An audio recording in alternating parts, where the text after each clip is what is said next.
Hindi ang paniniwala ng taong bayan na wala ka sa tamang pag-iisip.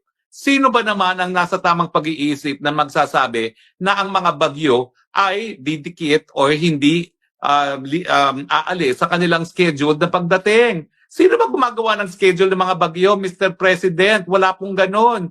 Talagang kalikasan po yan. At gaya ng aking sinabi kanina, matapos sisihin ni Marcos Jr. ang mga bagyo dahil hindi daw dumarating as scheduled sa Agosto, ngayon naman, nung siya'y umiikot sa Cebu, abay ang tanong, saan galing ang tubig baha?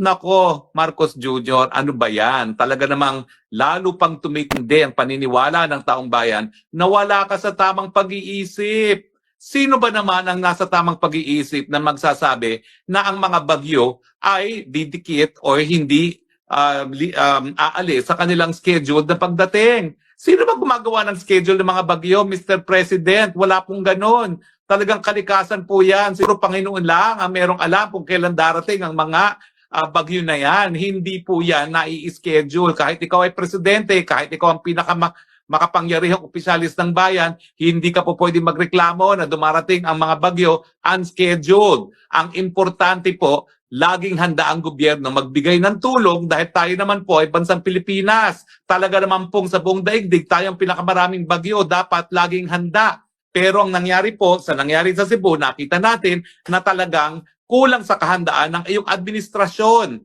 Tama na po pagsisi sa ibang administrasyon. Kayo na pong nakaupo at nakikita natin na talagang ngayon po nanlilimos na ng pagkain at tubig ang mga taga Cebu na sa alam ko hindi po naman nangyari maski mga panahon na malakas din ang bagyo dumating sa Cebu. Dahil ng mga panahon na yon, naalala ko nung nandun si Presidente Duterte, talagang na-mobilize niya ang lahat ng gobyerno para magpadala ng pagkain at tubig. At hindi po nagpadala sa panahon na matapos ang kalamidad.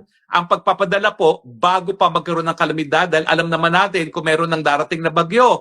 Ang ginagawa po nun talaga, naka-preposition na ang ating mga relief goods at dinadagdagan pa bago pa dumating ang bagyo. Depende kung ganong kalakas ang inaasahan na pagdating ng bagyo.